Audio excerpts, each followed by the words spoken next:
Hello and welcome to the DrivingMaul show. Hi, I'm Paul. I'll be your host this evening. Yes, we are coming to you a day early on Sunday because, personal kind of family stuff has got in the way and I'm a bit busy potentially tomorrow night. So we thought we'd make sure you come early. That's hence it's Super Rugby and the Four Nations, because you know what? Two of the nations haven't played yet. So we'll only talk about four of the two games. We can't talk about the game in the future, I'm afraid. We're not time travelers. As much as people who travel down to McColgan might actually think they're traveling back in time. Hey, wow. Cornflake, how you doing? I'm coming to you from the past. Clearly, I'm looking forward to the Highlanders game this weekend. I really think it could be a cracker one. Might put the house on that one. Good, great stuff. Good weekend of rugby, right? Really enjoyed it. I've got nothing controversial today because I have a daily's planning, so I'll think of something. You'll think of something. Well, apart from the controversial Golden Knights t-shirt you wear, that's the Are they an NRL team, Knights or something? Vegas hockey. Vegas. Oh, okay, Vegas. Okay, fine. Show me the money, the gambling man. And Mr. Harris, decked out in all that blue behind you. It's not all blues, but some of it's all blues region. A man in mourning, maybe, because obviously the Blues are now, apparently, if we listen to people like Joey Wheeler, the Blues are out of it. They're not going to make it to the finals, are they? Oh, listen, yes and no. I've always made it pretty clear. Whilst I follow Super Rugby, I certainly don't have the same passion as I do for the NPC. I mean to say, I've got to say, it probably hurt a hell of a lot more when Southland made their great comeback up in Whangarei last year. That probably hurt a hell of a lot more than any game of rugby and the whole of last year. I've got to say, and I can tell you that the Northland dressing room at the time, talking to a few fellas who were involved, that game was like a morgue at the end of the day. But I am in the region and I've got to support the side because there are some Northland boys running around in the blue side. Possibly. You'd have to be disappointed. They are the current champions at the moment, but they were anything but looking like the current champions at the moment. But all credit should go to the Highlanders and what was, and we shouldn't forget that, a very emotional day for the Highlanders, and they celebrated the life of Connor Garden-Bishop with the perfect result, you got to say. Just, I suppose, the only disappointment I got to say is when that screen panned across to the other side of the ground, as to quote a former cricketer's girlfriend, where the bloody hell were you? The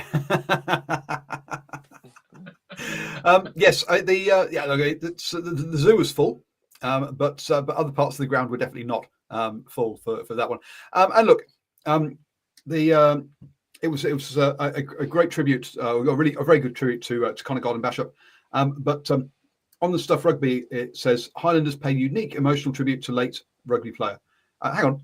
It looked very similar to the tribute that the Chiefs gave to Sean Wainui to me. So I'm not sure about unique, but very moving and meaningful. I turned on as the Blues were walking over and handing over the jersey, and I'm like, what's going on here?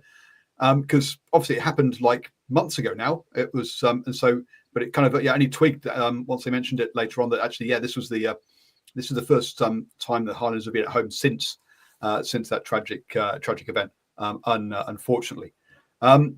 The reviewer says a 14K for the Highlanders game. That's not bad, but that's what we should be seeing for NPC games, to be honest. So the 20Ks is what we should be seeing for Super Rugby, 20K plus, in my opinion. But there you go. Maybe I'm just being too ambitious. I was going to say, if that last night's performance doesn't drag them in for their remaining games at home, I guess nothing will. But anyway, let's. We have to any kind of so a couple of news items, I guess, before we get into the rugby. New Zealand Rugby is still continuing their legal fight with Ineos, but are actually playing with Ineos on their jerseys at the Sevens events. So who knows what's going on there? But let's hope that gets sorted out, because apparently that's worth $8 million a year to New Zealand Rugby. That one. It doesn't help that Ineos apparently is looking at looking at the debts soaring or going up to something like $12 billion, about 5 times their annual earnings. The odd 8 million here or there when you talk about 12 billion. I mean, it's peanuts. It's a rounding error. I can't see why they can't pay that. On that one. But talking of money, because let's be honest, that's what this is all about. The All Blacks are going to be playing Ireland in Chicago for the first time since that game. Apparently some people are billing it as the rematch, which to me, I don't know. Do you see it as a rematch, Steve? Or do you see, what do you think? A bit of water being under the bridge since then? I find it, no, it's not. I forgot that even happened, that game. To me, this is a sold out stadium. You forgot that even happened. That's the first time I've ever beat the All Blacks. No, I can't remember that. No. Bullshit. Erased from my memory. Don't know, don't care. All I remember is a quarterfinal of the World Cup some 2 years ago. Now, look, to me, the big thing about this is that I've seen a lot of people on social media trying to get tickets and finding it very difficult. So to me, that means demand equal high, equal good. And for me, that's a big positive out of this fixture. Albeit whatever it is, it's a bit of a dud nothing, right? But hey, good to get out of America, and we know we want to see America kind of flourish a bit because World Cup, and it is a big opportunity there as well. So hopefully it does get a good crowd, which they typically do over there. Yeah, I mean, there were 33,000 for the Fiji test, apparently. There were 62,000 for that 2016 test. Yeah, there has been. It's 8 years ago now. It's kind of scary how long ago that is. Wow. I'm getting old, folks. Look, if they can get 62,000 for a game against Ireland, that'd be fantastic for that one. And also it makes so. But Stephen Harris, does this count as being a real Grand Slam as the All Blacks then go on to play England, Scotland, and Wales? Or because the Ireland game isn't in Europe, it's in the USA. This is not a proper Grand Slam tour. Oh no, to me it's still a slam. You're playing those nations. So yeah, for sure. Tough, a good way to start though. Good tough game first up to start for the All Blacks, and it's definitely going to be a challenge. We all know there's a huge Irish community that's in Chicago, and it's probably a lot closer to jump on a plane from Dublin to Chicago than it is from Auckland to Chicago, I've got to say. So, but hey, great opportunity for anybody to shoot up there at the end of the year. So when is that test? 2nd of November. Wow. So yeah, look, it's typical now, isn't it? Now that the All Blacks always put in this extra tech game before the November tour, really.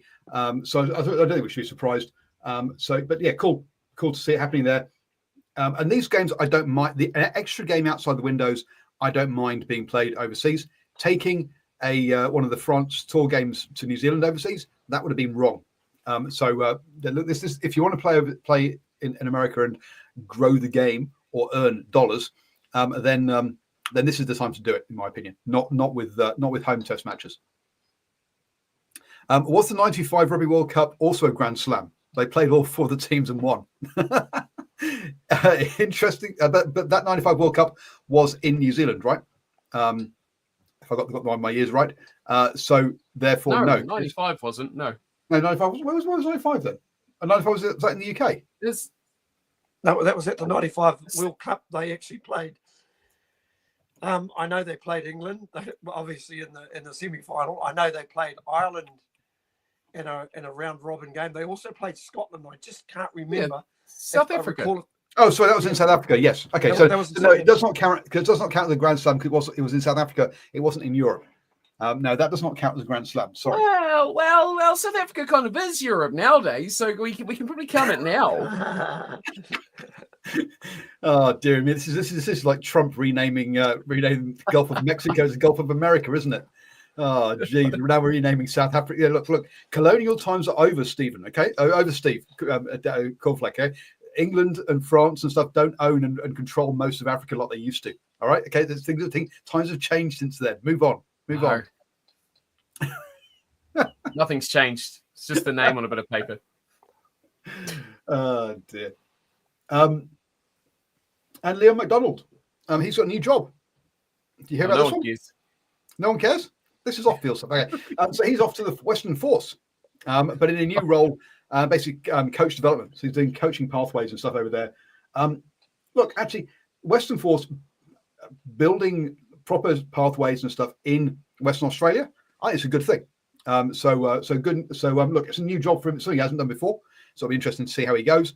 We're not going to see him actually having an impact on the actual Western Force team itself immediately.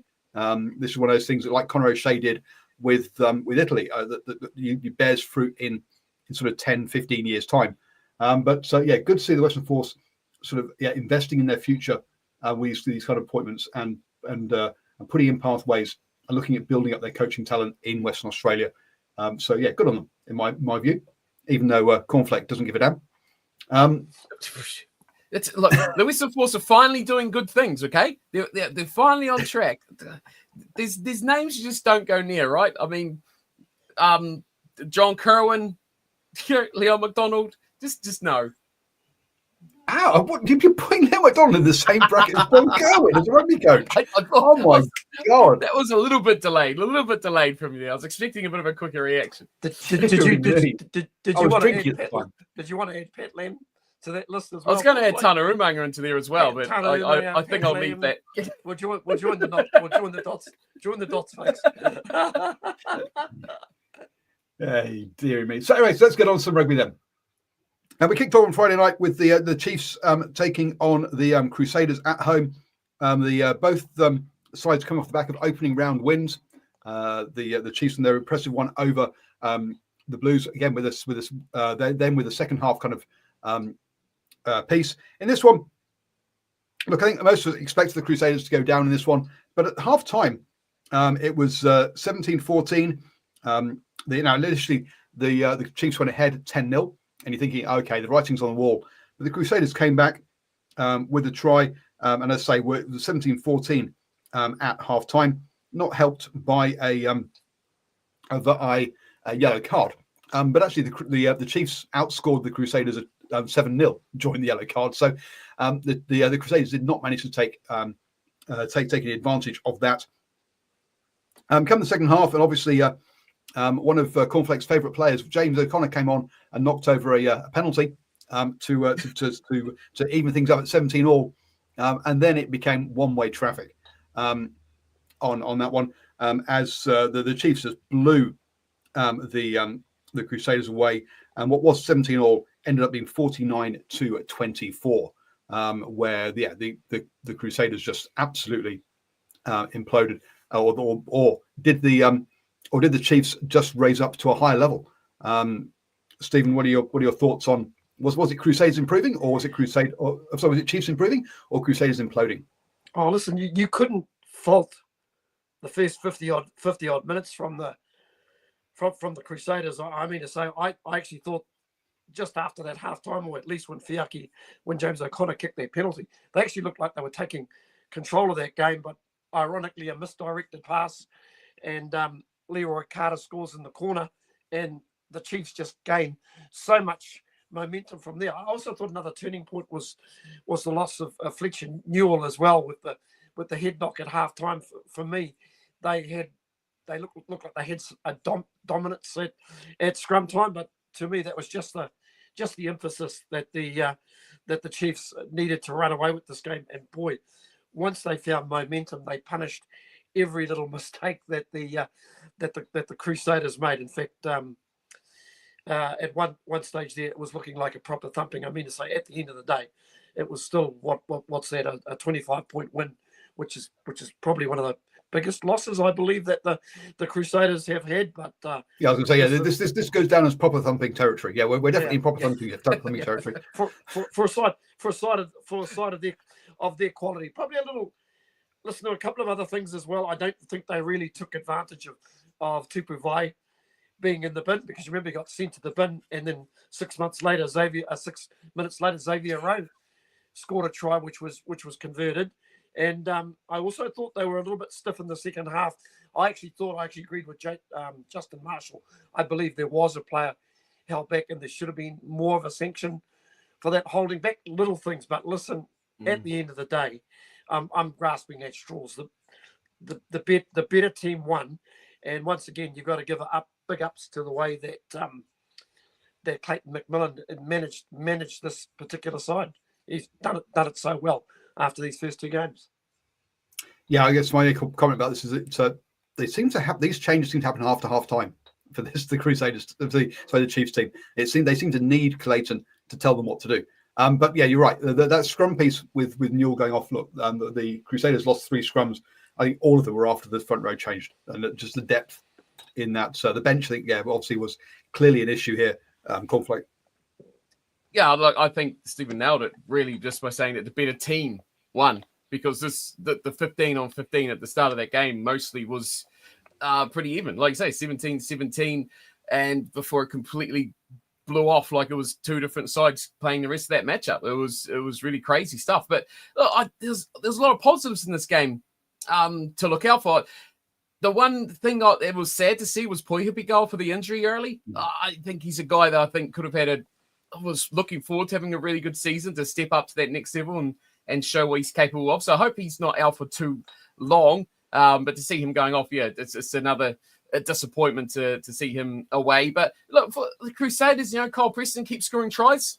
4 tries in 2 games. I mean, I don't think it was as good as he was last week, but still more tries. I think we've seen a lot better from players like Cullen Grace. I think stood up a lot for the Crusaders in this match as well. But what I really found interesting about the way the Crusaders played in this game is the rotation in that first half, especially of their first receivers. When they had Kamara on there, they had Jordan on there, and they had Havili on there, all taking almost turns at running the show at first receiver. So it looks like they're really trying to adapt and try and make up for that lack of experience in that area of their playmaker, and trying to give it to the experienced guys who can give a bit more threat rather than the same sort of guy over and over again. But I thought, for me, a big turning point in this game, not really that killed it. I think the bench was the ultimate thing, but a thing that could have really switched it, and I think saved the Crusaders a little bit longer, was that try that Sevu Reece created from his tap, which could have been a try down the other end for Josh Jacob after that intercept, which just saw the players run about 200 meters in about 3 seconds to try and scramble one way and then scramble back the other. That was a huge point in the game, and at that I thought this could be it. The Crusaders have just saved conceding 7, whereas they've scored a try themselves. This could push them on. Unfortunately, like we say, the bench just didn't have enough in it. The impact came on, and we've seen only impact from one side, which is a real shame. Yeah, look, this Crusaders team is very different to last year with the addition of Havili and Jordan, along with Sevu Reece. Those 3 run the show, and it's a massive difference having those 2 guys back, and explains why they had such a bad season last year, having those 2 guys injured out the whole season. I was going to say, guys, there was a couple of real standouts for me in the forward pack, and obviously losing Jacobson early didn't help, but I thought both Jerome Brown just showed up all over the place, and Simon Parker, wow, that's probably his best ever game at this particular level. His carrying ability and a couple of brilliant offloads as well played a real key part in this game. And I also thought another guy who popped up all over the place, and you still really do scratch your head how he was underused last year, Emoni Narawa. Once again, just doing those really, really freakish things. I thought by Damien McKenzie's standards, it was actually quite a quiet game by his standards. I was about to say you with Paul. Thought I was going to say Damien McKenzie had a great game, but I thought by his standards, I actually thought he had a very quiet game. But for me, those 3 really exemplified the Chiefs' performance on the night. But I mean, isn't Nara? I think he's only in because Nana Satori got injured, right? It's another one of those things where a guy gets an opportunity because of someone else's injury or someone else's misfortune, and really steps up. The key person obviously is I've gone blank. Preston obviously at the Crusaders shows that, but nowhere. Also, Quinton Pye. And Quinton Pye came on and had off the bench and had a cracking game. I know that Stephen Harris was really upset because he had Quinton Pye in his fantasy team and then took him out because he was on the bench. And then what happens? He comes on after about 5 minutes, or whatever it was, and has an absolute cracker.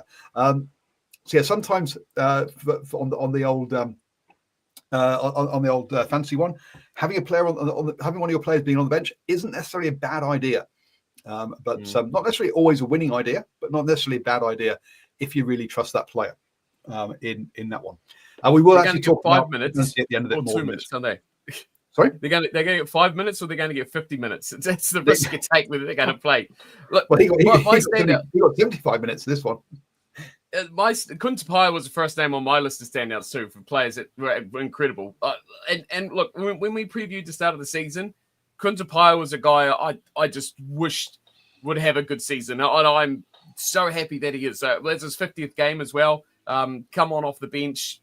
He just killed that game. He led that team from the front. Yeah, the bench to me goes, the bench was really good, but Tapia led that from the front. He was just phenomenal. Yeah, it was tied up when he came on. Yeah, he just smoked it. I do agree. If you want to Tapia? Yeah, I was going to say as well, Cornflake. I think he was very good the week before as well against the Blues with his direct running. I just think he just brings a different pitches for the midfielder. We've seen Geordie Barrett try to play that style of game, being direct. But you look at somebody like Kun Tapia, he's so big through the hips and direct. You got to remember that injury that basically took him out of rugby. You could arguably say it practically took him out of rugby for 2 years, not just a full year. Because he took a year or so just to adapt and get back to his game, didn't he? And he kind of looked a bit sheepish, but that's what's so good about him now is he looks fearless. He looks as if he's just like, this is it. This is my year. I'm going to smoke here. And I'm super happy for him because I think he's got a huge talent. I do agree with Simon Parker. I wrote my notes here. Simon Parker, who? Because I had no idea who he was, and he was incredible. Look, at this level, at this level, a guy's just coming, Northland guy. Hey? Big props. Don't worry, we'll get to the Southland guys later. Cullen Grace, Blackadder, I thought really good. I think they missed them when they subbed. I think they subbed off Cullen Grace. So I thought that dropped off their performance. And if I'm going to point holes, I thought Tamaiti Williams had a bit of a shocker. I thought that was probably one of his worst games. He looked tired.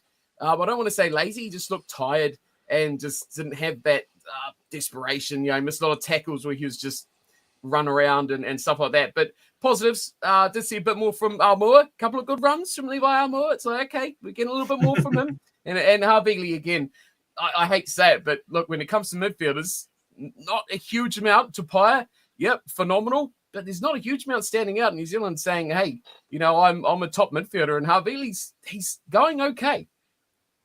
Yeah, he's controlling things. Right? Okay, yeah. Is he doing barnstorming runs? No, but that's not what you've.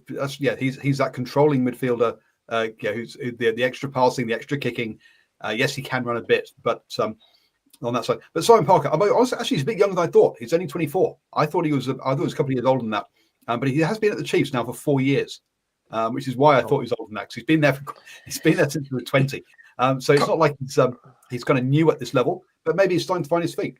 I was going to say, kind of reminds me of an old-fashioned six, a la Jamie Joseph, Alan Wetton, that type of six, big, rangy, great line-out option. You can move him up and down the line-out. You would do a couple of shots a couple of times where he was standing next to Summer Penny Finau, and look, he looks like he's about an inch or two taller. Actually, being around Simon, he really is a big guy. Looks more like a lock than a six, and obviously Show's got a nice couple of bows to his skill set as well.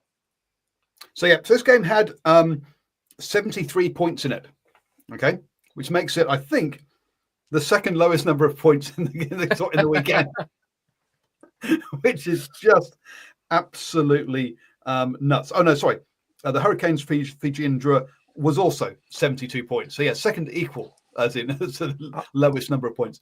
That is crazy. Really. I've actually got a theory on this, guys. I think the new rules that you're seeing in place with the referee speeding things up, and I know we'll see a bit of that in the next game where the Hurricanes, my God, they couldn't get a line out to throw in straight, and it pretty much. We've got the Reds versus Moana first. Yeah, no. Russians ahead of. We'll get to that. I'm just giving you an example where you actually saw a game where basically you go to that short arm penalty. Teams are tapping it straight away. Mm-hmm. So my question is it affecting teams like the Crusaders and the Blues where all of a sudden these big packs are being moved around? So just a thought as we move into these next lot of games. There is a speeding up, but there's also this new one, which I don't think, which quite a lot of us haven't really. It's a kind of technical one. It's a bit hard to see. But if you're part of the ruck, you're not allowed to touch the scrum half until he's moved a metre. Now, if you're not part of the ruck, you can touch him. right? So there are times when he's getting taken out next to the ruck. You think, oh, okay, there's nothing new here. But that does mean all those locks with those long rangey arms that are in the ruck and would go, he's picked up the ball, slap, that's gone. And that means the ball gets away quicker and smoother and cleaner. And again, that's also speeding up the game, which is, again, also, as you say, tiring players out, which makes spaces in that second half in particular, where scores can suddenly explode like it did with the Chiefs. Because you say it was 17 all just after half time. So what's that? That's 34 points. That's about half the points, actually. It's not that far off. So yes, but it did suddenly, I'd say, explode after that, with A, bench, and B, also fitness. So off the back of that, then we had the Reds coming into this one for their opening game. They'd had a pre-season tour of Europe and got given week one off, and so this was the first time for us seeing the Reds. Now, last week, one of our tips for actually we made sort of two tips really for fantasy rugby, which was load yourself up with Reds players against Moana and Brumbies players against the Force, and actually also Hurricanes against the Drua. So we basically look, these are the sides you'll be loading up your players on. Brumbies versus Force, maybe not such a good call after all, but that gives you an idea as to where we thought this game was going. Look, for the first sort of 20 minutes, 21-0 for the Reds, and point a minute, they're heading towards 80 plus. Then the cards came out. Bang, bang, bang. Pasami offered 10 minutes. Arnie gets a try. Smith offered 10 minutes. McWright offered 10 minutes. Now, they didn't. The Moana didn't manage to take advantage, particularly of those second two yellow cards, with just one Habili penalty. So what was 21-0 after 19 minutes was 21-8 at half time, as the Reds suddenly basically lost half their team to have to go sit down and take a rest in this one. So the Reds lucky there that the Moana couldn't really take advantage of those yellows. In the second half, then Moana do pull things back to 28-22, and you think, okay, look, they're back in this one, only for a couple of tries to blow it out to 42-22, and at the end, after that, it just never looked like Moana were going to be in this one. To be honest, players who were all over the park. McWright, one of those ones that we said, hey, get in your fancy, and boy, did he deliver.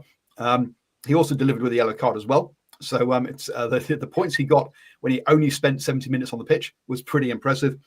So he was definitely one of the standard things of this. No, I'll mention that later. We got back to Tim Ryan, and we got back that what is it, the something yard dog, or the dirt yard dog, or something. Name like that again. Junkyard dog. I forgot about Junkyard, that. yeah. Junkyard dog. There we go. Mm-hmm. So Cornflake, look, we've been bigging up the Reds ahead of this. Did they deliver? Or were we a bit concerned when Moana came back? No, look, they started off so well. I don't think result-wise, looking at this game, there was ever much of a doubt. Moana never really got themselves into it. But I think you talk about the yellow cards and having 3 in that first half. What I think, along with that really changed this game was the weather.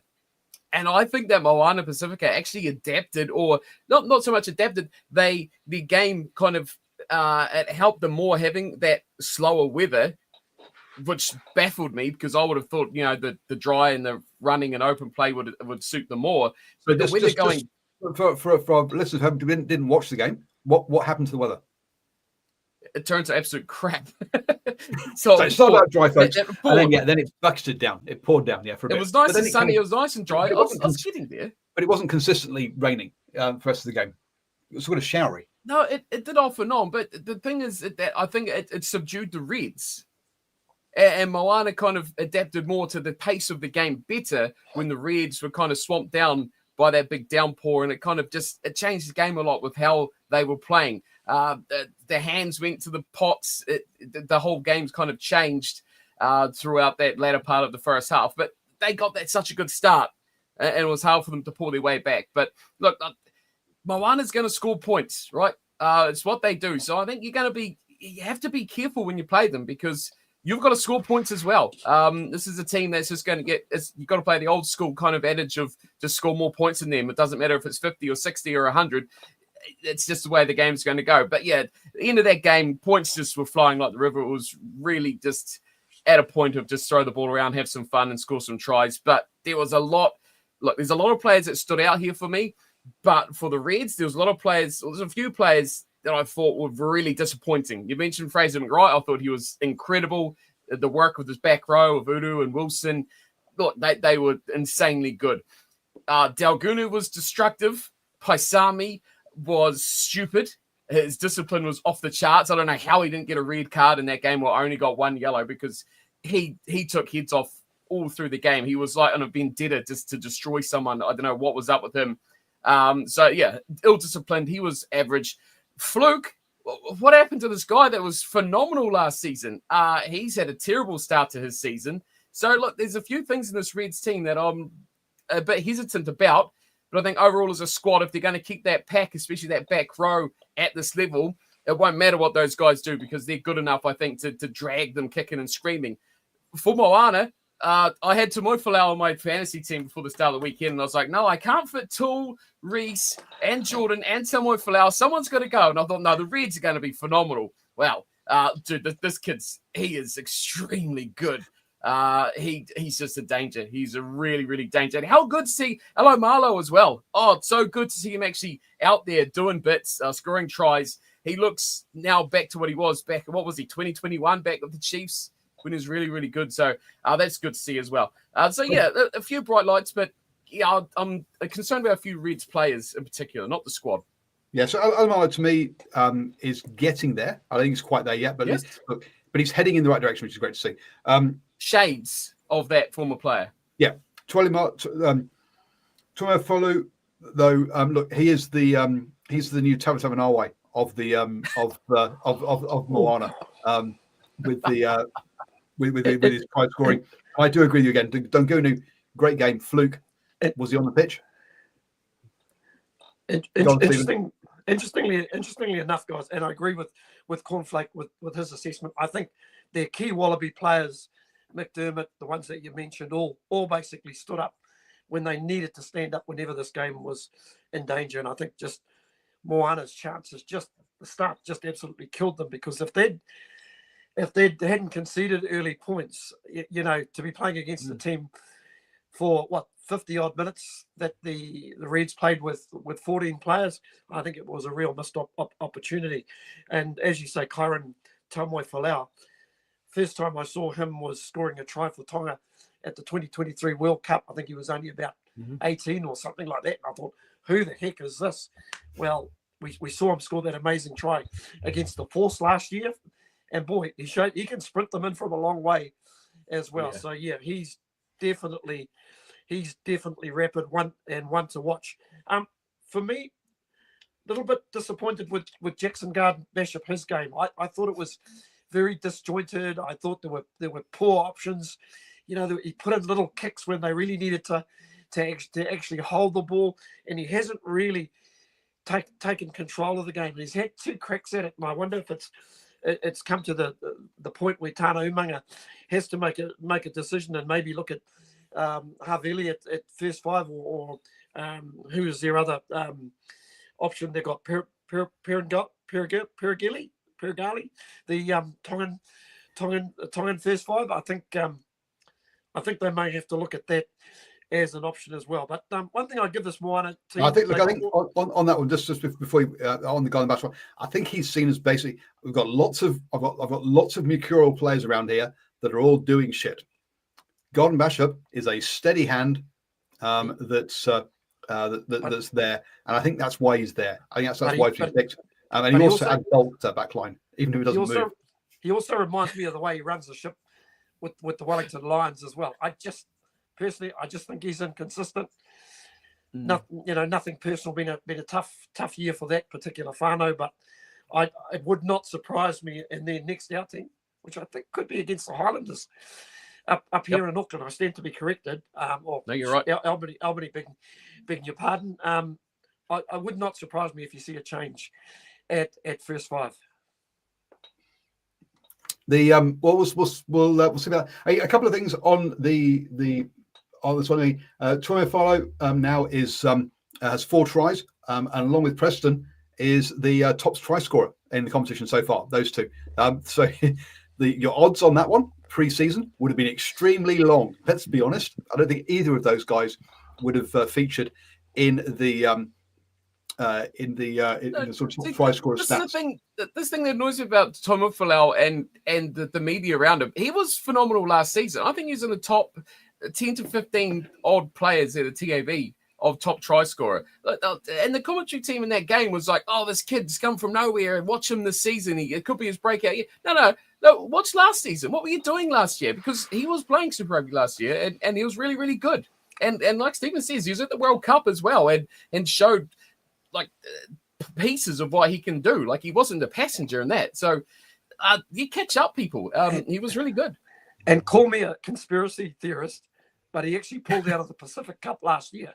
And he also pulled out of the end of season tour to Tonga. Wasn't injured. So sorry, that the Tongans toured the Northern Hemisphere. Is there something going on in the background there, guys? Oh, dearie me, here we go. All right, moving on back to the game rather than New Zealand rugby poaching players. Look, I mean, the Reds didn't help themselves in this one. Look, penalties conceded 10 compared to 6 from Moana Pacifica. That's not the normal way around you expect it to be against this sort of side. Plus those 3 yellow cards to 0 on the set piece as well. Lineouts, 3 lineouts lost out of there with 14-1. Moana Pacifica 1-9, lost 1.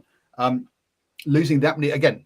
Against Moana Pacifica, you're expecting to have a solid set piece, but again, so in those two areas that you would kind of normally expect teams to be able to dominate Moana Pacifica, they didn't, and that's kind of one of the ways that Moana Pacifica kept themselves in this. So interesting to see on those two. Yeah, that's I don't think the Reds can afford to have 4 yellow cards in a half against other teams. 3 yellow cards in a half. Against other teams, so we'll see how it goes forwards for the Reds. But yeah, good look. They've got themselves off the mark in their opening game so they'll be happy with that side of things. Moving on then to Saturday, where apparently all the educated pundits, i.e. the people on this show, all said that basically, Fiji and Jura away from home. Look, they're great at home, but away from home, you know what? They're going to struggle against the Hurricanes. Down in Wellington, well, of course, they weren't playing Wellington; they were playing in down in Napier. So that was my bad on that one. And I'll be honest, looking at Napier, it looked like Fiji. I mean, there was no rain or anything. It looked hot, dry. I mean, the perfect kind of track for Fiji, and it was kind of a home away from home for them in this one. Also we had the early Karifi try, but very quickly the Drua came back and were leading 5-8. A couple of yellow cards to the Hurricanes again in this first half, which again the Drua couldn't really take full effect for, and so they still led 19-22 at half time, and upset on the cards was certainly in my mind at that point, especially as they stretched it out to 19-27. So they had a 2-score lead soon after half time. A Roy God try, a Sullivan try, got the Hurricanes back ahead, only for the Drua. This all happened in the last 10 minutes. The Hurricanes got back ahead. The Drua got back into the lead, and then the Hurricanes scored a try to win it. So in the last 10 minutes, we had 3 tries in the last 10 minutes, which was it all just suddenly went crazy there. I mean, Cornflake, I think you said in the chat, not very good 70 minutes, and then amazing 10 minutes at the end, or at least amazing drama in the last 10 minutes. Yeah, it was overall, I think it was a pretty averagely poor match. you'd get 10, 12, 15 minutes where you're just shaking your head of drop balls, of poor decisions, of silly errors and stuff like that. And then out of nowhere, you got Nasi Nasila just scampering 40 meters as a big second row and has scored this little blockbuster try that you're just like, that sort of stuff shouldn't be happening, or only happens when you're a Fijian. So, yeah, not a great game for me. I agree. My first note that I wrote with you, though, was what a beautiful day. Which is really, I looked at it when it started and I'm like, it's a really nice day at Navy. And I was like, it's after seeing the rain. But to me, the first half, very similar to the Reds game, right? Some poor discipline, some yellow cards, an open side flanker scoring a try and getting a red card and completely ruining my fantasy team. The similarities were very much 1-1 with each other. But the Hurricanes, I think they yellow, not red, scrambled. Yellow cards, red cards. Yep. We'll get to the red one later. I think they scrambled pretty well in certain situations. Like the drawer, I think, should have scored a lot more points. A couple of really poorly butchered tries. That's, a little bit more experience, a little bit more better decision making would have helped them. But yeah, really entertaining finish. Points are plenty. But if I'm going to pick on players here that I thought were really good, I'm only giving it to one Hurricanes player here. And I've written Roygaard's name 4 times. Simply and easily, he was just that good. He controlled that game. He got better as the game went on. And he did lead the team. That followed his sort of lead of how he played and how he attacked the game and how he brought that team forward. So it's a leader I think the Hurricanes need in that side. But the drawer, look, great performances. Armstrong, Ravula, really good. I think Frank Lamani had one of his better games. Those two in the halves ran the game quite well for the drawer. Ratuva, a good thread out wide. We already talked about Nasi Nasila, cheat code. That man, just like the offloading game from those big guys. It was like they were playing sevens. And when you're throwing out that many yellow cards, there was talk about how we were almost playing a game of sevens. And look, to give you to compare, look, we had like over 40 kicks in the previous game between the Reds and Moana Pacifica. In this one, 30. So yeah, the conditions did definitely contribute to the styles of games in these two. I guess the conditions helped the draw on the road here, Stephen. Oh yeah, pretty much. Anybody who's been to the Hawke's Bay in February, it's pretty amazing. They get the most amount of sun of any place in the country, and it's pretty. Just so you know, Stephen happens to have family down in the Hawke's Bay. So whilst he's a Northlander, he's kind of a closet magpie. It is a stunning part of the world, I have got to say. You mentioned Roygaard before. If Roygaard was the number one pick for the Hurricanes, I'd say Harry Godfrey was not too far behind him, because I thought this chap who's normally a fullback playing at first five because of injuries. I think he's making pretty much every post a winner at the moment.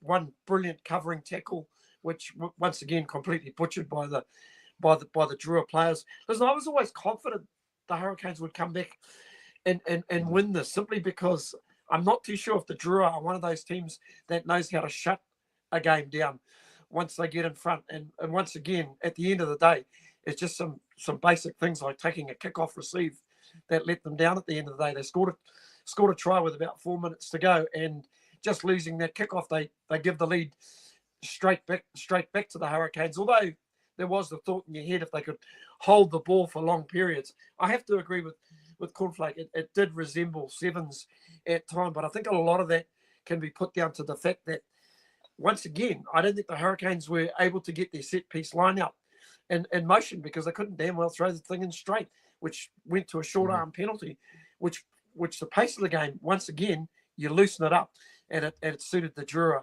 at the end of the day. The Drua was a great opportunity to cause a little bit of history for them and win a game on the road. They absolutely blew it against the Hurricanes team that are nowhere near their best. And I hate to say it for Clark Laidlaw and his Chargers, boy, they have got some work to do in this competition this year. Yes. 5 lineouts won, 5 lineouts lost. 50-50 with your own lineout is not what you expect from a professional team. In the Drua, 10 lineouts won, 2 lost. And the Drua is supposed to be a team that we don't rate their set piece. I mean, so yeah, look, the Hurricanes were awful at the lineup. And look, it's a team that I have overloaded my fantasy team with. And after the opening 2 performances, even though they won this game, I am looking at getting rid of quite a few of those players and going, you know what? If I see a lot of yellow in my team, I know I've got something wrong going forward, because they are not performing at the moment. Yes, I say they got this win, but as Stephen points out there, this team is not is not clicking at the moment. Have they got some excuses or some reasons? Yes. Look, you're playing Godfrey at 10. That's not his natural place. This is not maligning him as a player, but he's a 15 playing at 10. And not everyone can be Ramos or have the French pack in front of you. When you're there. So look, this is the Hurricanes team has definitely got work-ons to do over the next few weeks if they're going to actually have a serious shot at the latter stages of this tournament. The scrum as well for the draw, I thought was quite good too. I don't know what if they got any scrum turnovers, but they did demolish the Hurricanes scrum a couple of times. Where they got 1 turnover at scrum, but they were dominant on their own feet as well. I thought they didn't lose any. They were 8-0. Yeah. So like that whole set piece situation, the Hurricanes were bad, but I think the draw actually surprised me how well and how nicely they've developed that. And final shout out, because I've actually got how to say his name properly, but the Hurricanes winner, Fini Aganofo, again, another one in your outside backs. Load them up. Tamoy Folau, Fini Aganofo. There we go. Don't worry about Jordan and Reese. The new wave is coming. Wow. There's my controversial statement for the day. There's your lava hot take. There from good. Look, like if you're looking at some fantasy players and at Super Rugby level, don't Reese is doing absolutely fine, thank you very much, and so is Jordan. No, internationally, he only got 33 points. No, this he was in a bad week. Yeah. Internationally, okay, I'll agree with on the Reese one, but I don't think Jordan's got any problem or any worries about his All Black selection.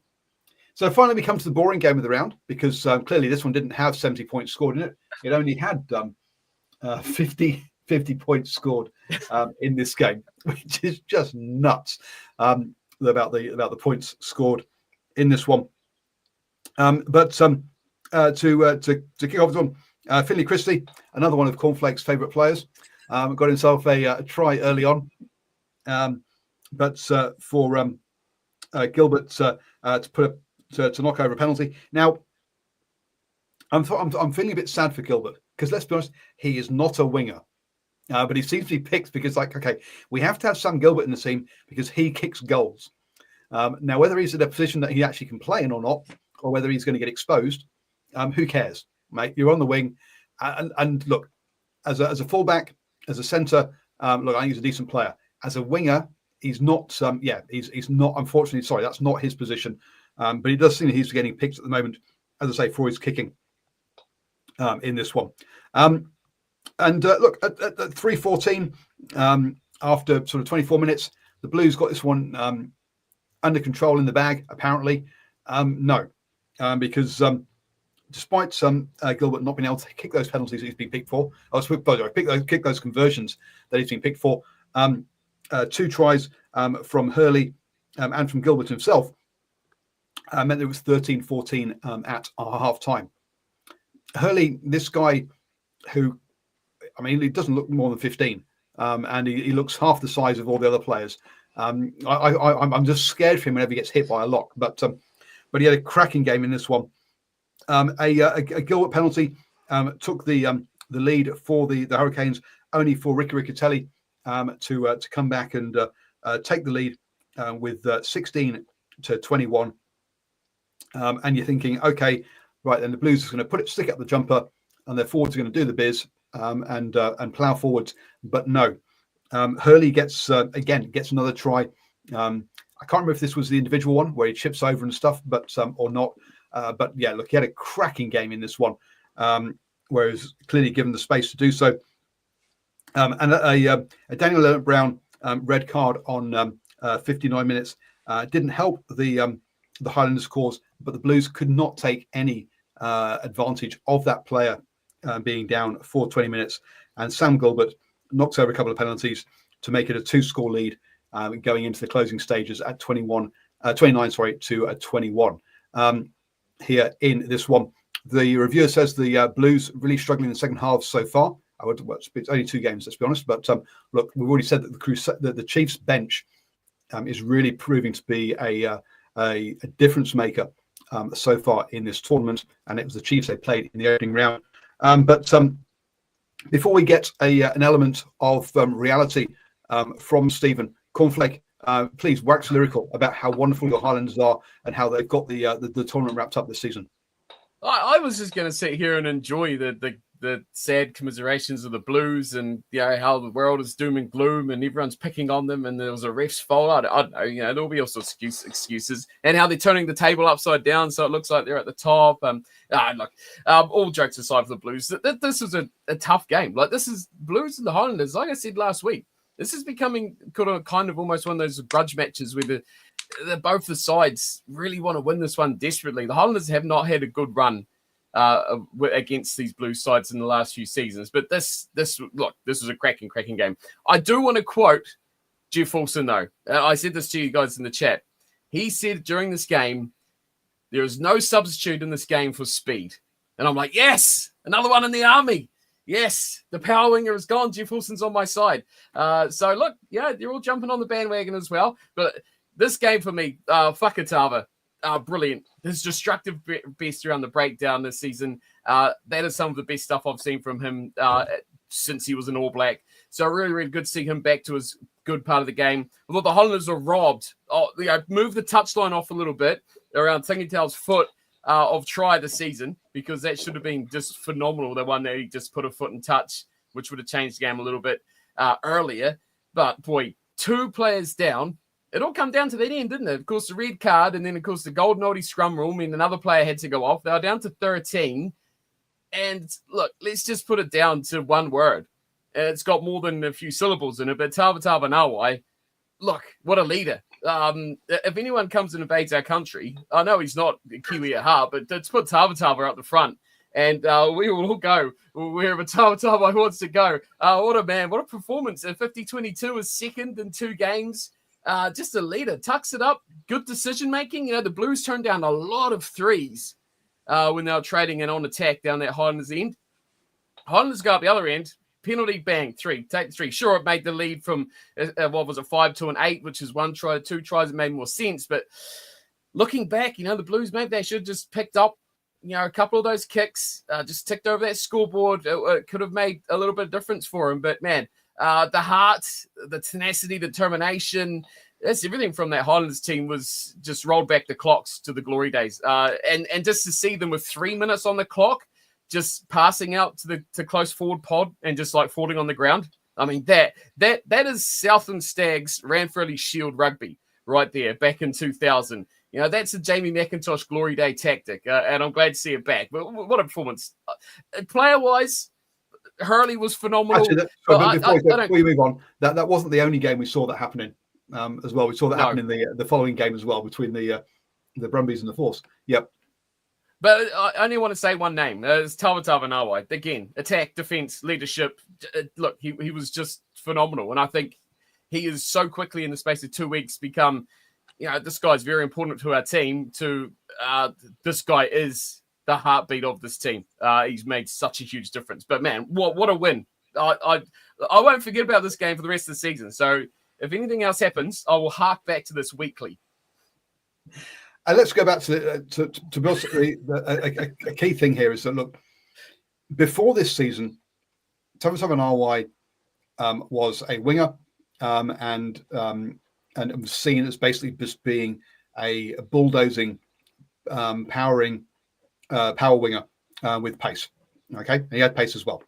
Some of the things that I think people didn't give him credit for was his rugby brains, and that's something I've talked about ad nauseum before. But to see him moved into this 12 jersey, where I was initially kind of, I was kind of scared for him, but he has just grown into this role fantastically. As you say, 50-22s in consecutive weeks, plenty of turnovers. The technical parts of the game, not just about just carrying it up and bashing it up, which clearly he can do as well. I look from a fantasy league point of view, by putting him in there in the middle there, where he doesn't have the free kick meter returns. He's not actually, whilst he's perhaps having some, he might be this year a bit like over in the NRL where they have the Dwayne Monkley medal. This year in Super Rugby, the opposition are giving 3-2-1 points to the best players in the opposition. A lot of people have been saying, look, this is going to be an Artie Surveyor trophy, because look, he is going to be the best player on One Pacifica most weeks, and therefore he's going to pick up the 3 points most weeks. Thomas Abanawa is saying, nah, hold your beer, boys. I'm going to be the best player on the Hurricanes. Sorry, not on the Highlanders. Sorry, every week, and therefore pick up those points. And at the moment, he's got to be top of that table, equal at least with some of the other players. But as a fantasy player, don't select him, folks, because points aren't what you get there easily. Stephen Harris, you're so now we've had Cornflake, as I say, give us the dreamy view of a Highlanders fan who can't believe that actually is floating in heaven at the moment. Bring us back to reality as to where does this really stand? Was this such a great performance from them, or did they just get lucky on the night? Oh, listen, in terms of guts, the Landers brought it in spades, and you can't deny that. You got to remember, this is a starting team that 11 All Blacks in their starting team. So as much as you could critique the Blues performances, I'd probably rather this be about how good the Highlanders were. So just to compare that though, but the Highlanders had one All Black in their starting lineup. Ethan de Groot. Just to explain why you're saying that number. Ethan de Groot. Possibly by the end of the season, there might be more from that Highlanders team. But that's the disappointment from the Blue side, to have so many experienced guys have a numerical advantage with 20 minutes to go, and not be good enough to basically come up with ideas how you get across the line. Kind of biggest belief, whilst you don't take anything away from the Highlanders. For the Highlanders, they just have to keep these consistent performances going, because now Tavatava Nawai has put everybody on notice. And if for any coach out there, if you're not smart anymore about how good this kid is, you should be right now. And you got to make sure that if he's around that breakdown area, you don't give him a chance to get involved in that play. What I do love about Tavatava Nawai is actually his leg drive and his ability to actually stay on his feet. It's just so hard to tackle, and I think he basically gives his support players a lot of time to actually get to them. But man, Gutsy, I think the Highlanders just basically grew a leg on the back of what those little inspirational moments that he was actually doing. Not to mention their fullback, who looks like he should be in year 9 at Southland Boys High School, for crying out loud, little alone playing Super Rugby, for crying out loud. Like I say, a lot of experience there. I said to you last week that Stern Vern needs to come up with a new trick, because the way this game and the speed that it's being played at the moment, the way that it's being refereed, I think he's going to have to think long and hard about his sort of first 5, second 5 combination. I think he's also got to think long and hard about the back row that he's got at the moment. That was a real heavy back row that he had in this team with Suafua.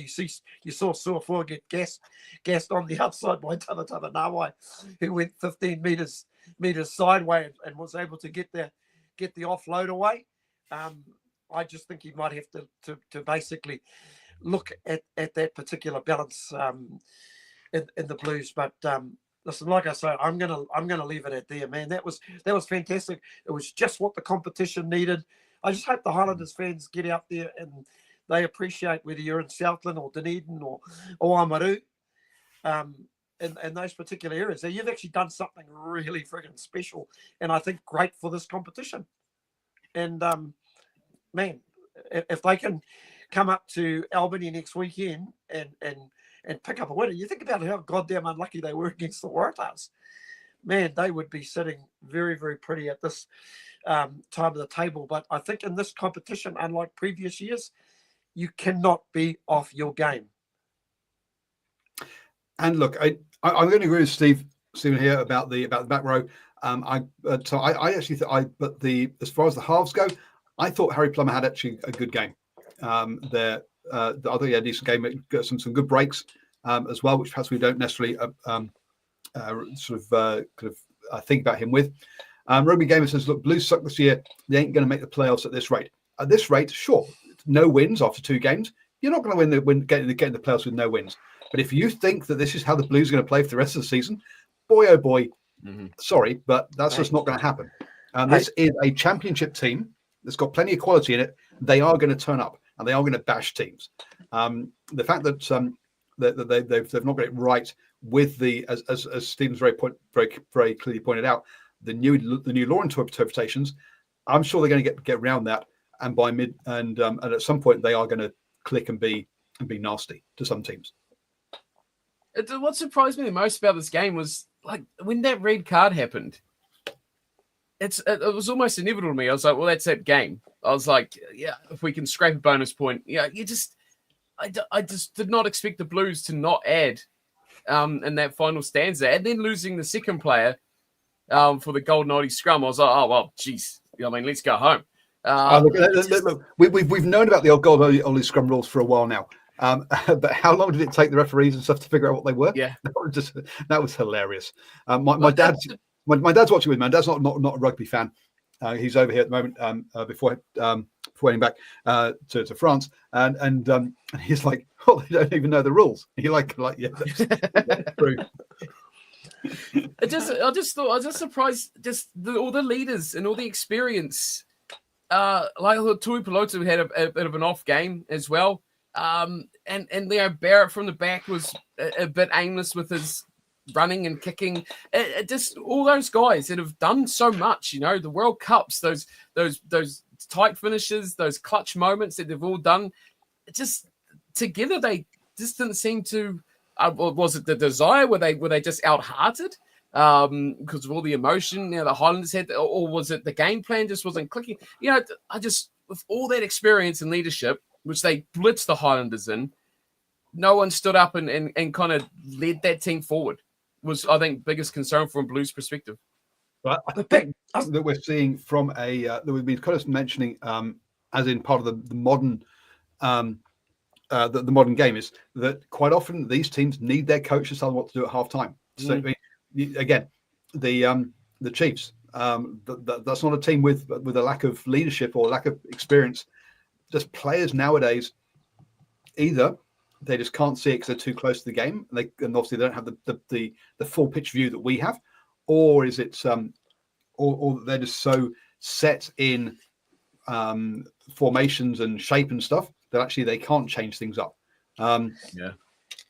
Something we shouldn't quite forget. Remember, the Highlanders have got 4 captains, and I just love the way that Tavanawai not only basically took ownership of the game, but it was almost like he took leadership of that particular team, and they just followed him.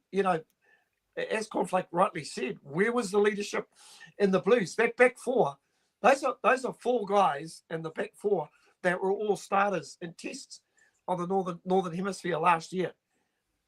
They talk about their leaders. We've seen TikTok videos of Rico basically talking about leadership. Where was it?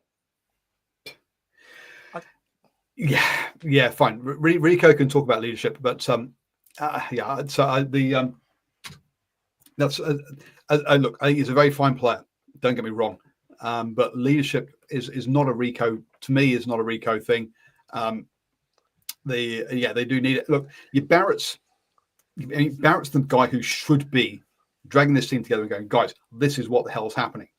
To a Pelotu in the forwards, boys, stop dropping the ball or stop. Yeah, look, the next person who throws a dodgy offload, I'm going to smash your head in. That's the kind of talk we should be seeing. That's the kind of stuff. But basically, look, guys. This is you're not okay.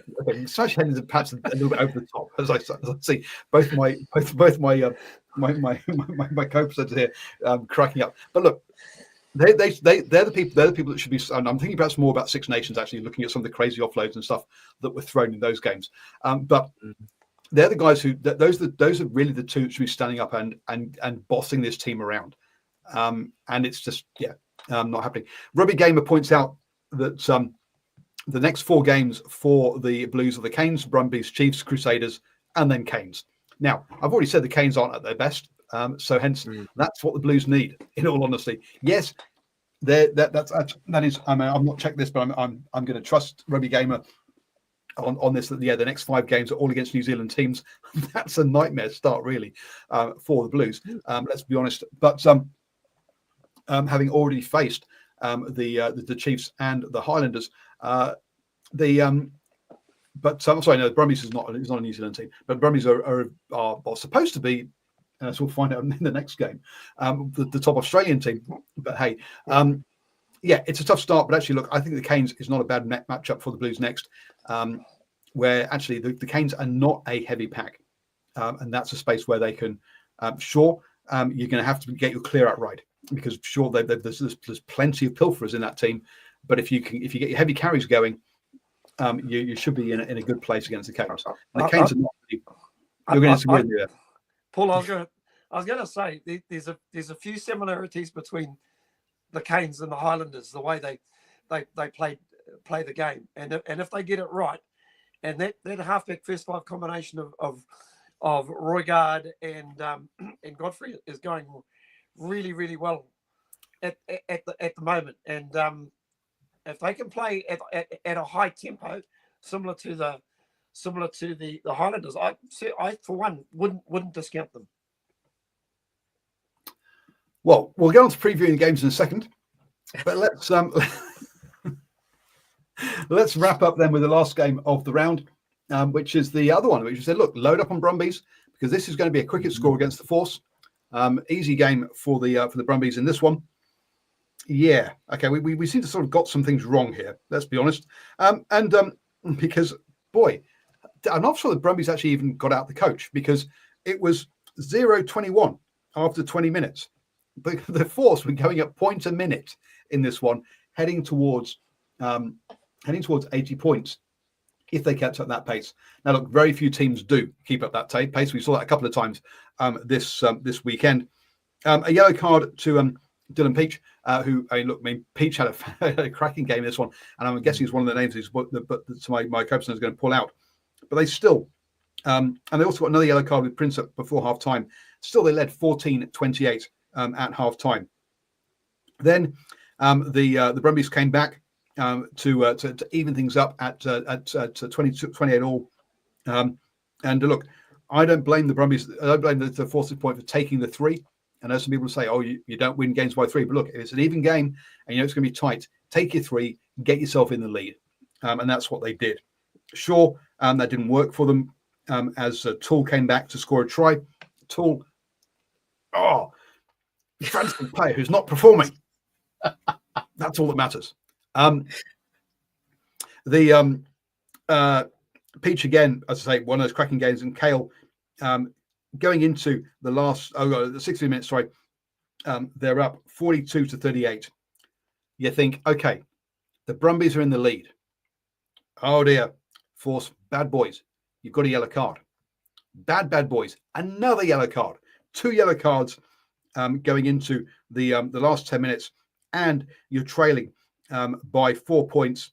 But hey, who cares? Pangamoso gets over the line for the try. Donaldson knocks over the penalty. Look, if you see Donaldson getting injured and feel it and hobbling a little bit about a quarter of the game left to go, you've lost. Because it's happened twice now, and twice they've gone on to win this game. It's 42-45. Just like Cornflake was talking about before, there was the pass the ball out and flop down to waste the last few minutes to make sure that we see the timeout. But wow, I really did not see this one coming with the Western Force beating the Brumbies. Now the Brumbies had beaten the Drua away in Fiji the week before this. the commentators were saying how wonderfully well Larkham had managed his squad and had brought back in Wallabies into this one, had rested them for that opening round, because obviously the travel back from Fiji also is an issue. Oops, that all didn't turn out to be quite the case. Did it, Stephen Harris? You know, one of these days he'll remember to take himself off mute, and we'll have a clean podcast. I hate that. So close, so close, so friggin' close. Didn't want to get me tonight, but you got me, you bugger. A lot of similarities to Moana Pacifica. They hadn't got off the bus after 21 minutes, and they found themselves down. I will say about the Western Force, though, they will have to watch injuries, because I don't believe there's a lot of depth and behind their top 23 in the squad. So I reckon it's important. You spoke about Donaldson before. He's a real key component to this team, and he's probably one of the best first fives going around after these first two rounds. I thought he was sensational last week against Moana, and once again, boy, he was cool under pressure. Just took the right options, kicking his goals at the moment. Possibly some questions there for Joe Schmidt when it comes around to picking a Wallaby team with the likes of Donaldson in such good form. The home side, man, they'd just be disappointed with that start. But, you know, I think they'd be more disappointed at the fact that they crawled their way back into this game, had a numerical advantage like another team with X amount of minutes to go, and weren't good enough to capitalise it. But you know what? You know, may the force be with you guys. Good on them. I mean, what a peach for a try we had in this game as well. So we have a little chat group, as you can imagine, folks, and Stephen and I were pinging back comments back and forth, and Corflake was going, guys, boys, get rid of these before we get to the show, please. Don't bring them on the show.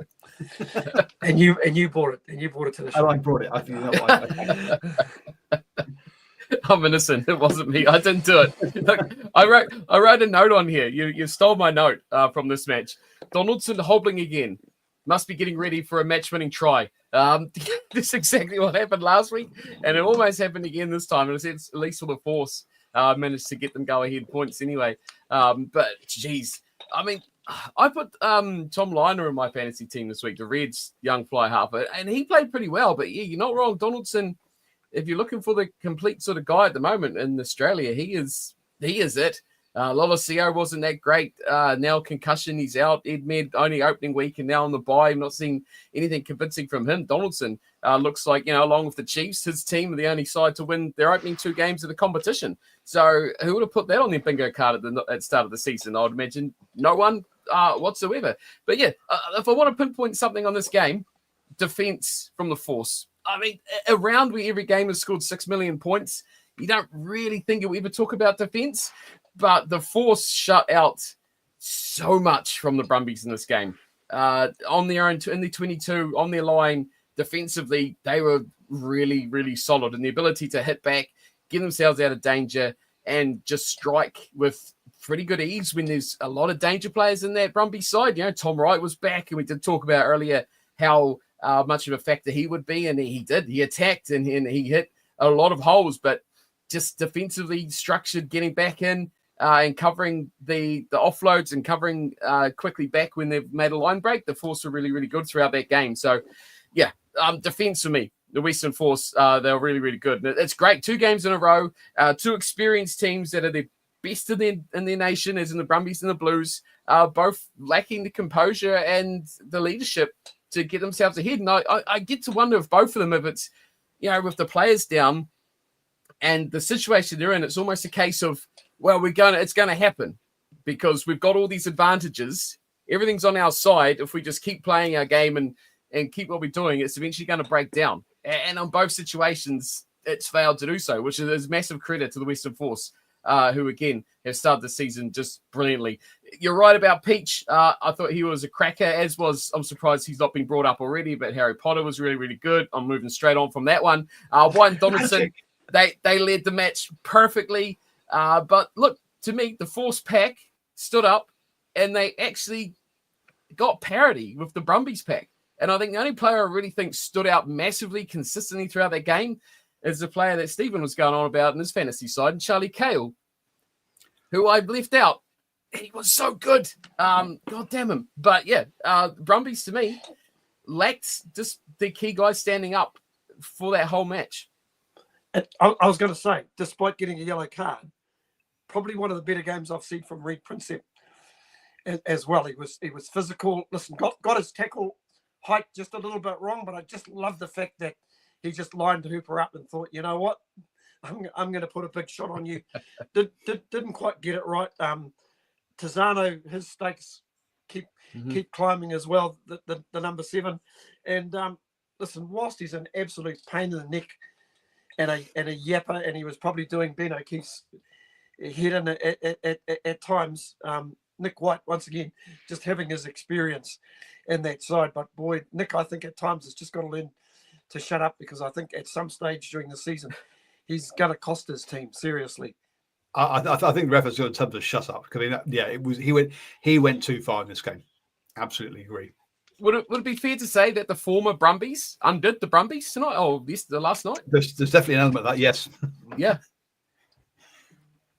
And so that's that's the where are we now? I've gone blank. I need to find the table. Where's the table? I need a table so I can actually talk about where everyone's sat at. Oh dear, I've gone and lost it. So that brings us to the end of that round. On the standings, though, Chiefs top of the table with 9 points, with 2 wins and 1 bonus point. In second place, Rugby Rebel. They've been Faf down here to sort him out. Yeah, absolutely Faf. Oh dear, Faf's equally bad. The Western Force are in second place with 8 points. The only 2 unbeaten teams. Actually, no, that's not true, Troy. Those 2 with the only teams with 2 wins each in that one. Yeah, Rugby Games once you expected the Force to win both their games. I can't see it. How? I don't understand where that one came. Review volcanic take. These were the top 6 at the end of the season. Okay, well, Chiefs, Force, Reds, Highlanders, Brumbies, Waratahs. No shot. Not in a month of Sundays. That is a volcano take. So yeah, look, Chiefs there, Force on 8. Queensland Reds, just the 1 game so far. They've already had a bye. They're on 5 points, as are the Highlanders and the Brumbies. Next, we've got the Waratahs and Hurricanes and Crusaders on 4. The Drua on 2. Moana Pacifica on 1. And last year's champions on 0, the Blues. On that one. So that's the standings at the moment. Do I expect it to stay that way? No, I'm sorry. But yeah, there is all 4 Aussie teams in the playoffs at the moment. All four Aussie teams in the top 6 at the moment. Yes, I expect that to change, folks. Let's be honest. Now, so the thing we're really interested in this year is not actually the games, but Fantasy League. At the end of the day, let's be honest, rugby is just purely an excuse for particularly Cornflake and I to show our skills and our knowledge of this tournament. So yeah, so Cornflake in round 2 was down in 12th. I was down in 13th. Yes. And who's that team tanning up in 3rd place? Oh, that's Stephen Harris's team. Oh boy, yes. Yes, and Rugby Wolf Gamer is sat there in 9th place. Who for this round, folks. So who do you want to have selected? So Jaffa Juggernauts top of there.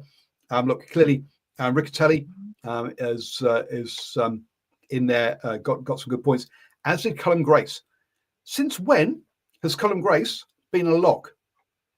So that's a great spot there. A loose forward who's classified as a lock. Absolutely get him in, because he'll get in through a lot more tackles and a lot more meters than a lock will. Absolutely. So yeah, Cullum Grace, he's in my side next week. I didn't realise he was considered as a lock, because that's when he's a loose forward. Arlie Surveyor, McWright and Karifi. Well, that's the same back row as I had, so clearly he was listening to me. Roy Gard and Dame McKenzie. That was my halfback combination, but he 48. Put Roy Gard down as the captain and Roy Gard as the top scoring. Well, hey, yes, he did well there. Fluke and Nikitau. Hang on, that was my midfield pairing. as well. They didn't perform, let's be honest. And in the back three, Tom Wright, Reese, and it's not the full name there, so I'm going to struggle with this one. Help me out, Cornflake. This is one I wrote down. Funny Aganofo. Thank you. There we go. Grace isn't playing next week, so he's going to lose me points. Oh, well, that's true. Okay. He'll come back into my side when the Crusaders are playing again. So look, so there you go. A lot of people would have had Jordan and Reese in the back three, as I did. But Stephen Harris, why don't you quickly talk us through your team and who are your kind of your good picks and your bad picks in there? He's done twice in a row now. But he's going to muted himself again. I can't mute him. I was going to say, are you able to bring it up? No. Yeah, it's there. It's there in front of you. Oh, it's straight in front of me. Oh, yeah. Yeah. There's probably a couple there. I probably changed that out at the 11th hour, which a little bit of regret. Obviously, Tava Nawai was one of those players that I pulled out. I honestly don't know what I was thinking there. No. That was the right thing to do. All three of your back three players scored better than Tava Nawai would have done. Oh, right. Yeah, I was just still a little bit confused in terms of sometimes where the players don't come up in a particular position. Yeah, there probably isn't too much I'd probably change. I thought Nick Frost would have a bigger game, and obviously some of the Brumbies guys like that I went for. But hey, got to be happy. Picked up about 40 or 50 odd more points than the first round. So got to be happy with that. Yeah, look, inspired choice with Kale there at 70. That's a great pick. Look, Frost and Va'ai with 26 and 29. Look, as far as locks go, that's decent scoring. Good. Locks are low scorers. So that's actually decent. And then your back three of Wright, Naroya, and Hurley. How the hell do you pick out Hurley? I mean, that again, Hurley and Kale are two picks from Narnia. You're on drugs at that point. I just had a feeling under the roof that Hurley was going to have a good game. I thought to myself, I also thought Bowden Barrett was going to kick some ball away, and he's the sort of player that'll have a crack. So I probably preempted that a little bit. I just thought he had a good game. I just didn't think that his impact would be a winning performance. So I totally got that wrong. But yeah, probably got a bit lucky on that one more than anything else. It was Quinn. I may have actually swapped Hurley out for Tava Nawai. I'm not too sure. I can't think. There was one other change that I make. I think it was more than the video. Quinn Tupaia is one player I had in there. Maybe for Quinn Tupaia would have been inspired again, because for my so I mean, look, everyone, this is Stephen Harris's first time playing fantasy, and he's thrashing both Cornflake and I, who kind of think we have a vague idea what we're doing. But basically, locks and midfielders don't score points unless you're Quinn Tupaia. I'm like the guy that you ask in the GGs, which horse is going to win that race, and I just throw a dart at the wall and go, yeah, that horse there. So I have a funny feeling I've just got a little bit lucky so far. I'm pretty sure as the season goes along, I think I'll get a little bit better on this. But one thing I've actually learned, I think you need a little bit more than 5 minutes to put your team together. You probably need a good 20 odd minutes. Look at all the games, write perspective names down, come up with 2 or 3 names, and then maybe a process of elimination. I still haven't worked out the triple captaincy thing as well, guys. Oh yeah, look, those one-off bonuses I'm leaving until later in the season once I've got my head around this whole thing. But Cornflake, look, you beat me by I think it was 2 points there. Again, you've gone Riccatelli, Frost, McWright's in there, Surveyor, Karifi. I think that's those Surveyor, Karifi, and McWright. I think a lot of people's teams. Roy Guard again. I think that's a lot of people. You've gone Jordan and Reese at the back there, and Toole. Bit disappointed with your midfielders, maybe. Yeah, to understatement of the century. Extremely disappointed in the midfielders. Look, I've struggled with midfielders in this competition. They just don't. Well, some score points, but normally off the bench. I would have loved to have had Tupaia there, but again, on the bench, it's just too much of a risk for him to be missing out. I find the back three are difficult to pick the right ones because there's so much quality, and the midfield, it's just trying to find someone who's actually going to be performing and getting into the action. But look, to me, the back row was key this week. Getting Savi and getting Karifi getting points, and McWright was a bit of an outsider. Both of them got yellow cards with Karifi and McWright, but still managed to pick up some good points. And Liner, that was a bit of a left fielder for me. I was worried he would end the week with 6 points or something stupid like that. So yeah, overall, you're starting to get the patterns right. Riccatelli, I think he's a really good pick at your hooker. I think your back row, your McWright's going to be good every time he plays. Artie's always going to get you some points. Roy Guard's going to get there as well. So there's a few guys in there that he's saying to get undroppable.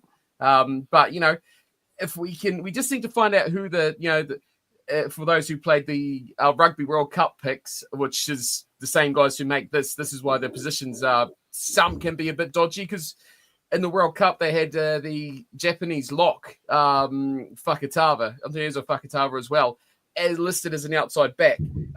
So that's what caused him to do that amazing chip and chase try that he scored at the World Cup for Japan. So I understand why. I think there might be so many players, I guess it's hard to really put it through. But we need to find a Nicholas Martins. So those are familiar with my previous fantasy competitions. Nicholas Martins was the Portuguese second rower at the Rugby World Cup that scored more points than all of the big names, and he costs next to nothing. So we've just got to look for that sort of player. Find that little gem that no one else has. Yeah, look, I think if you can find yourself the midfielders and locks that produce points, you're in a good place. Clearly, yep. I've gone, way too hard on the old yellows, and my front row will definitely be changing for me. Also, coming up, the Crusaders have got a bye this coming weekend, so I'm looking for replacements for Jordan and Reese at the back there, because again, they won't be playing next time. Look, the review says the highest scoring prop is only worth 2.5 million. Yes, one of the things about this is you don't have to worry about money. Okay, folks, they've given you so much cash that you can pretty much pick. You're in all the most expensive player in every position, just about, and still be. You might be only like 2 million over. So you don't really need to look at saving money in this one too much. Just go for your best players in each position, and the chance of you running out of cash is pretty slim. So don't worry about the cash side of things on this one. Just go for the players. So I say, with your Crusaders missing out next weekend, look, first up, you've got Moana Pacifico against Highlanders up in, so that'll be in Albany. Albany. Thank you. That's what I'm looking for, on the North Shore of Auckland. Expect to see a very much an MLR kind of stadium, i.e. a stadium that's set up for baseball, playing rugby in, which is unfortunately what we're going to have for that one. Rugby Games has put in Tuamafolo and Carter. Yes. One of the things we found in Australian rugby last year was that these sevens players come across and play pretty good in the back three. And you know what? That's happening again this year, but in New Zealand with Carter and I've gone blank as the guy down in the Highlanders, who's also an ex-sevens player. Those two guys have come in and are ripping it up. Yeah, exactly. So yes, absolutely. Look at those guys for this one. But so first up, we've got Moana against Highlanders. Then we've got the Tars against the Drua, Chiefs Brumbies, Hurricanes Blues, and Force Reds. To me, the way that teams like the Force have played, the way that the Drua have played on the road, there are no obvious ones there where you go, you know what, that side's going to rack up a cricket score. Go and get yourself pick your players from there. There are no from a fantasy point of view. There are no matchups that jump out there really on there that you should be aiming for your players from. Or am I missing something, Cornflake and Stephen? No, I'd agree with you on that one. It's if the Drua can keep up the consistency, they're on the road again. So if they can keep up that pattern, it's maybe one where with the Waratahs having a bye week, you could maybe look at a couple of extra from the Waratahs or even from the Drua for that matter, if they're going to keep up their performances. But yeah, to me, it's at the point of the competition now where I think you can pick guys who are consistent. But I think one I'd probably stay away from would be the Force and the Reds. I just don't know how that game would go. And the Hurricanes and the Blues, I think, could be a very intriguing game. Maybe even the Chiefs, to be fair, of the way the Brumbies have played. Maybe grab yourself a couple more Chiefs. In that one, so look, there are no odds up yet for next for the TAB. What? Normally we do this show on a Monday night. You see, that's when the odds are up, not on a Sunday night. That's why. So sorry, folks, we can't give you any TAB tips in this one. But if I was to run through those, you've got to say with Minor Pacifica off the back of 2 losses, and the Hurricane and the Highlanders putting in that game against the Blues, I think I'm backing the Highlanders there. The Tars versus the Drua. Look, the Drua had a cracking game on the road in Napier, but now they've got to then travel from Napier to Wellington, probably fly up to Auckland, then fly across to Sydney to get to the next game. And so hence, I'm going to back the Waratahs in that one because of the travel. Chiefs versus Brumbies. The Chiefs are looking good at the moment at home. You've got to back them. Hurricanes, Blues. 2 sides that I'm not particularly high on at the moment. So that's a bit of a coin flip. But I would go Blues, as I said earlier. And then Force, Reds. The Force off the back of that and back home. I'm going to back the Force on that one. Any kind of major kind of things you disagree with on those comments? I'm starting from the last game. I'm going to go for the Reds. I think the Reds will be too good for the Force. I just think there's too much quality in that Red side. I think they'll look at their performance and think they didn't really play that well. Their discipline was really poor against Moana. I think they'll bounce back. The Blues Hurricanes is an easy money, is an even money game as far as I'm concerned. But I think the Blues will crack the whip and and possibly hit back. Chiefs to beat the Brumbies, Waratahs to be too strong for the Drua, and the Highlanders. They'll be buoyed by that win. Although they will find a Moana team that will just have a bit of a point to prove. I don't think it'll be easy. And Moana do scrum very, very well. But I'm picking the Highlanders should be good enough to win that game. It's going to be an interesting weekend. I'm going very similar. I'm kind of going to toss up between the both of them. I like the Highlanders to start off. Once you're on that bandwagon, you're not getting off it at all. I would go with the Waratahs as well in game number 2. I want to see more from them. I think they looked enough from the opening game. And the Drua, whether they can keep that consistency up from their opening couple of matches, will be the big key. Brumbies don't impress me so far, so the Chiefs is probably just about the easiest pick of any of those matches, with the Brumbies being on the road as well. But the last 2, they're 50-50s for me. Look, sorry to say it, but Auckland in pain makes the rest of the country quite happy, so up the Hurricanes for that one. And look, back at home, I kind of agree with Paul with the Western Force. I just like the Western Force story at the moment, so I'm going to jump on that train as well. But look, to me, the Reds are a quality side as well, so would not surprise me going either way, but I'll jump on the Force side of the bandwagon. Cool. So, look, we're an hour and a half already in, so folks. So let's quickly run through the 6 nations. I've seen if Harris, if you need to drop off, I understand, because we're running well past your bedtime. Bit of an early start in the morning, guys. So I'm going to leave you to it, and thanks for tuning in, everybody, and we'll catch up with you guys next week. And hell's teeth, if we are talking in 8 days' time, another Blues loss, if they think they're getting a hard time from the press at the moment, it'll be threefold next week. Cheers, guys. Cheers, Stephen. So in the middle of the night, a game that I'll be honest, neither Cornflake or I got up for, which was Wales versus Ireland, and it was a much better game than I think either of us were expecting.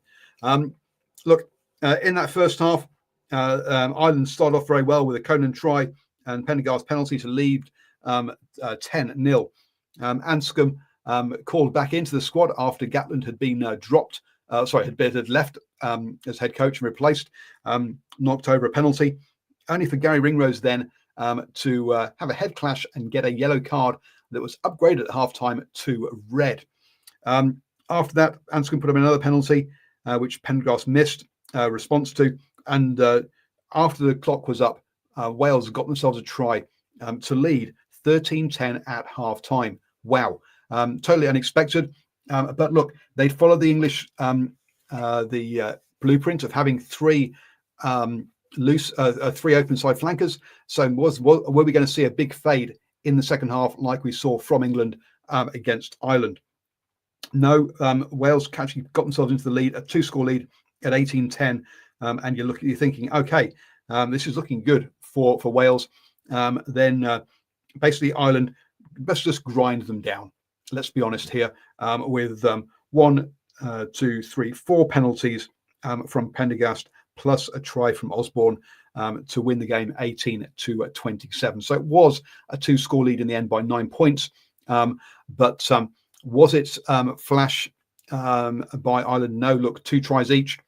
So it was not the dominating performance that I think we were all expecting. Obviously, one of the talking points in this is that red card, Cornflake. Head clash, yellow, for the, definitely off you go. I get that. But both players ducking, to my mind, Ringrose, it was kind of like on a knee, so it's definitely down. I was a bit surprised to see that blown to be increased to a red. I was expecting that to stay yellow. Watching the highlights. What were your thoughts on that incident? Yeah, the head clashes are really rough, aren't they? Just as a whole, because no one wants to go in there. It's not like you're driving in with your shoulder and you're knocking his head off. To me, that's way more likely to be dished out to be a red card. But a head clash, no one goes in with intent of the head clash. So, yeah, yellow, heights. But you did see so much difference in the way, like with watching all those Super Rugby games over the last couple of weekends, then switching back to watching now Six Nations, it's very much played so differently. It's refereed a lot differently as well. And I think there's a big discrepancy in the two. And I think it's very clear to see how teams struggle to adapt with vice versa way. And to me, that was a very harsh call. But do you really care? It's Ireland. You're just seeing the Highlanders and the Force do the unbelievable, and you're like, hang on here. Wales are up at halftime. You know, they're actually playing all right rugby. They're creating chances. Their backline had more punch than they've had probably for the last 2 years since the World Cup. It actually looked like they might actually accomplish something. So, look, for the joy of rugby, I didn't mind. But, yeah, rough call. But look, Ireland, like you said, they ground it down. And that really sums it up completely, because they just shut that game down. They took every opportunity. They put it on their terms. And they took the game just away from Wales, crumb by crumb, until there was nothing left on the plate, which is a good show of an experienced team under a little bit of pressure, which they wouldn't have been expecting, and the ability to shut out a game, which they did really, really well. Boring as it may be, not exciting. After we've seen 6 million points per game in Super Rugby, and you see this grind down, but hey, that's how you win test matches. I mean, there was still 45 points in this game. But it felt more. It didn't feel as expansive, you say, because a lot of those were with kicks. Look, Ireland over 200 tackles in this game. Now they missed a bunch. They missed 33, but they're going through a lot of work. Wales played all the rugby, 6 clean breaks, 33 defenders beaten. 30. Well, that's basically missed tackles, 13 offloads, 12 turnovers. They led all those stats. But yeah, this is a championship team that we say ground them down. Yes, Ireland. Yeah, Wales got more meters running. They had more runs. They had more passes. They had more territory. They had more possession. But this is a team that doesn't know how to win at the moment, whereas Ireland are a team that does know how to win. Was this an improved performance by Wales? Yes, absolutely, Drastically. And it helps when you've got a 10 who plays 10, with a 12 who plays 12, rather than playing and a 13 who plays rather than playing like three 12s. So look, a much improved performance by Wales. I think they'll be very happy with. They'll be happy with the performance. Clearly, they'll be upset with the loss because they had the opportunity to win this one. Or sort of rephrase that. They put themselves in a position where they could have gone on to win it, rather than necessarily have the opportunity. And Ireland just showed themselves as to why they are one of the top teams in the world, and close it out in a very professional manner for this one. They were competitive, right? That's the key thing. They were competitive, and they were in that match, and they gave themselves chance and hope. I mean, they should be look, ultimately disappointed, but they should be buoyed with their performance at least. Yep, absolutely. And but talking of games where the attacking team lost, Scotland, 517 meters running with ball in hand, off 160 runs with 252 passes. England, 322 meters off 102 passes, less than half, 78 runs, less than half. So they ran, actually, since they had more than half of the runs, their runs were more impactful, but still they played about half the less rugby. Clean breaks, 2 by England, 9 by Scotland. Offloads, 3 by England, 10 by Scotland. Turnovers, only 12 conceded by England, 18 by Scotland. So that's perhaps one of the points there. They turned the ball over a bit too much. So England again, 241 tackles in this game, attempted only 101 by Scotland. I mean, it's only less than half, 101 by Scotland. They played all the rugby, and yet they came up 1 point short. England won this one 16 to 15 because and look, Scotland started out well, getting that early try by Ben White for Freeman's try to even things up.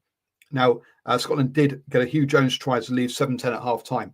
Unfortunately, that 10 means that Finn Russell didn't bring his kicking boots this game. And that's going to prove to be the difference at the end of it, because we're missing those. That's 4 points he's left out there already. 3 penalties by Marcus Smith and Finn Smith, see England pull out the lead to 16-10. Duhan van der Merwe, seriously, folks, if you've got money, put on that whenever he's playing England, just put some money on for a try, because he seems to score every single time he plays England. Again, only gamble money you can afford to lose, please, folks. That wasn't serious financial advice. Third consecutive player of the match against England for Duhan van der Merwe. Wow, and they actually gave it out, because normally they refuse to give it to the person on the losing side. But then again, Van der Merwe was player of the match. Yep. No, there we go. On 80 minutes, time's up.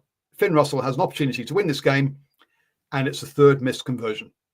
So look, do you blame the loss on Finn Russell for his or Finn Russell's conversion kicking? No, right? Scotland should have scored another 3 or 4 tries in that first half. All right, they left so many opportunities on the floor.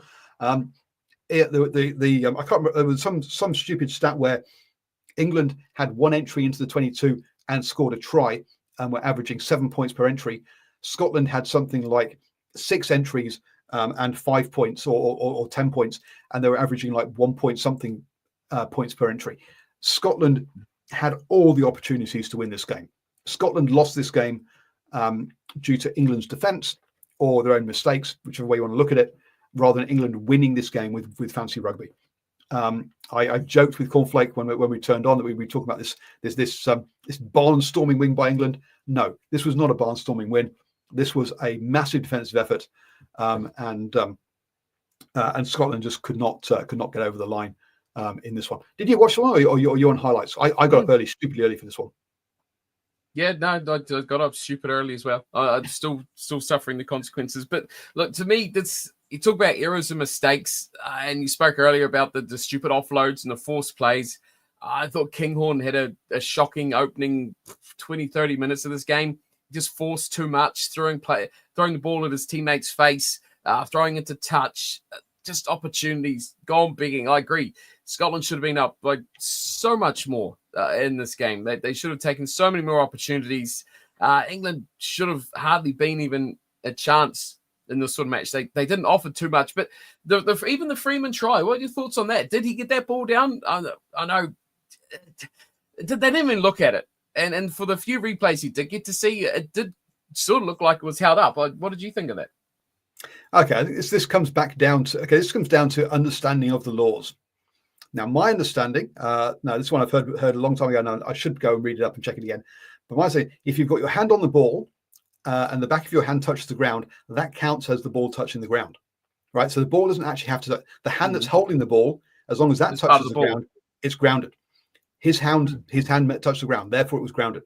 And whereas I don't think the understanding, if someone else's hand's under there, obviously that that isn't grounding. But if your hand, you're holding it, so you don't actually have to touch the ball down. It's your hand counts as the ball, and that touched the ground. So I think it was fine.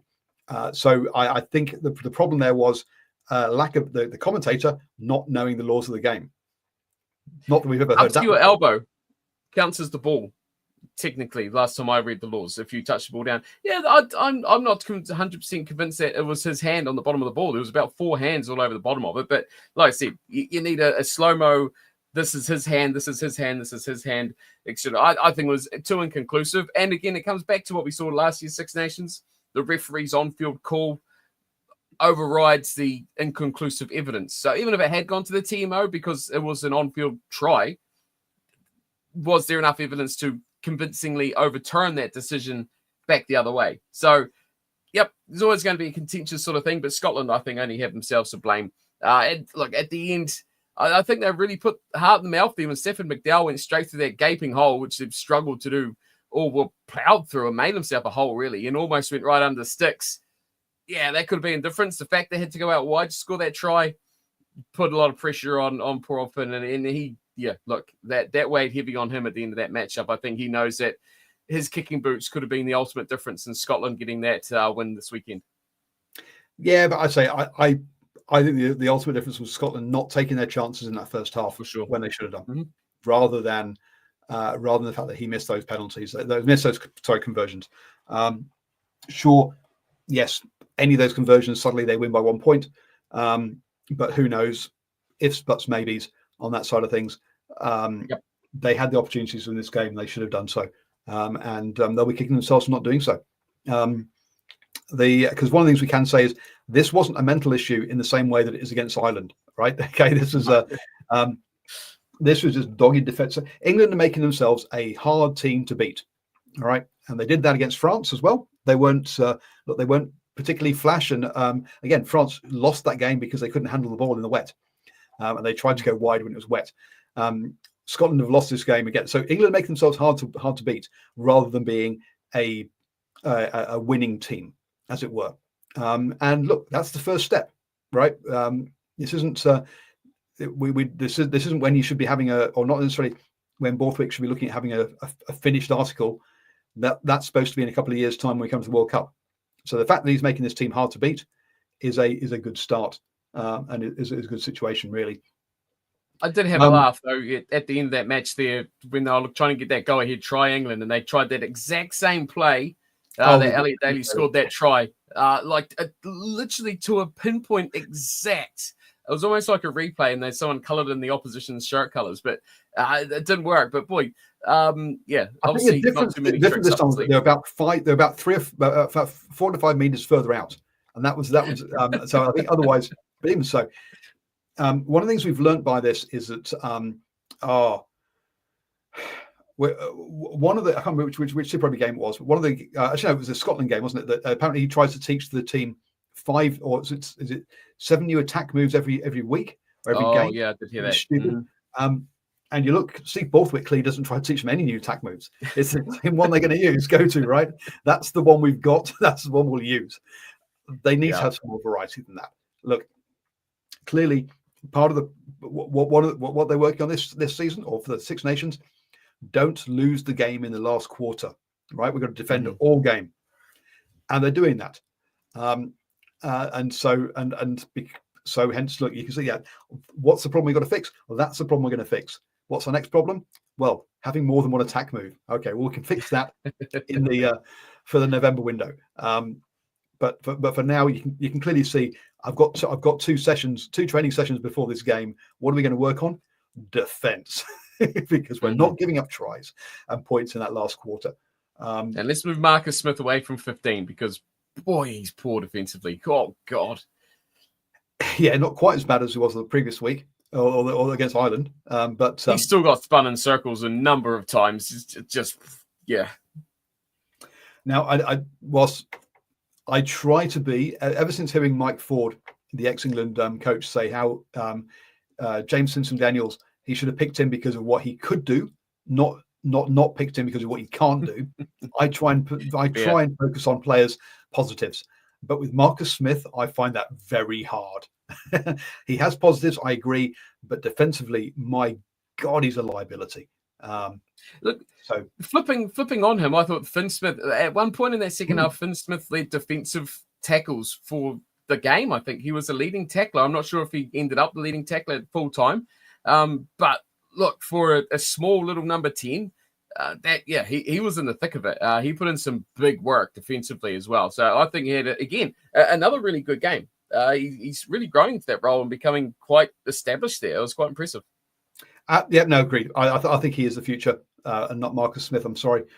Look, Ben Earl, 17 tackles, 2 missed. Finn Smith, 16 tackles, 4 missed. He should not be number 2. Right? Huge. But if you want to know where are the missed tackles for England, well, Marcus Smith with 2, Ollie Lawrence with 3, Henry Slade with 5, but he did make 12 tackles. He did make 12 tackles though. Missed 5. Ollie Slightholme missed 2. And Finn Smith missed 4. Now, the wing you do not run down, Tommy Freeman made 11 tackles, missed 0. Okay, so you run down Ollie Slightholme's wing, made 5 tackles, missed 2, knocked down Freeman's wing. there's my top tip for future people playing against England. Is that Freeman can tackle. He's the one guy who can tackle in that English back line. All the rest get through a hell of a lot of work, but will be fallible at times. Yeah. Especially when you compare that to Scotland, where the most missed tackles is 2 by any player. And when you've got Henry Slade 5, Lawrence 3, Finn Smith 4, Cunningham South, who missed 3. He came on in the second half, made 9, missed 3. Jeez. But that's what that passage of the game was, though. From hour 50 to the end, was very, bat down the hatches and try and claw the way back. So England's say that England midfield has to do a lot of work, but also does miss a few. So with that. Look, when you've got players, I thought that that Jordan, the inside centre, he had a cracking game. Look, clearly he's not first choice there. He's about 3rd or 4th choice for Scotland, but I thought he had a cracking game. And Carl Rowe as well on the wing. Again, not first choice. I thought he had a good game as well. So look, shows that Scotland's got some depth in their backs, which is good to see. Because historically we've gone, decent 15. Whoops, a few injuries, you're gone. Look, they've had a few injuries here. Yes, they've lost out on the win, but they should have. They should have won this game. Really. Did you see Carl Rowe's yellow card? I think that was a bit harsh. When a guy that's trying to run away from contact gets wiped out and then gets sent to the bin. I was like, again, head clashes, very unfair, but he was in no position he had no intent of making a tackle. He was just trying to get out of the way. He got left behind in the dust. And that's why it says yellow, right? Because there was no power in it. Whereas that's when Ringrose, he was going in. There was definitely power in that one. He was like, "Oh shit!" Okay, poor chap got smoked. You shouldn't put yourself in that position. I didn't want to be. Well, I'm sorry. So we got comment from Facebook here. Did you see Rugby Challenge 4 re-released? Re-released. Oh wow. Okay. Because I know we were talking about some computer games or rugby computer games recently, and you said, yeah, it's crap. And that, well done, Caleb Clark, for coming out and saying so. But that's the release, I guess he's talking about. Yeah. No, that's Rugby 25 you're talking about. That's crap. This is an older game that they've re-skinned without licenses. I guess due to the failure of Rugby 25, which is understandable. Oh dear. So, folks, look, that's us heading towards the 2-hour mark. So I think it's probably time for us to bid you a goodbye. Look, this one came a day early because, yes, the family commitments I've got. Now, that might happen again next week as well, folks, just to give you a heads up. So, again, we might be having a Sunday night show next week as well. And just need to chat with the boys and see if they are available or not. So, cheers, guys. Stay safe. enjoy rugby, and obviously we'll have an extra game to talk about next weekend because we've got France-Italy tonight. Yeah, at the moment we're expecting a comfortable France win. Well, maybe not off their performances so far this season.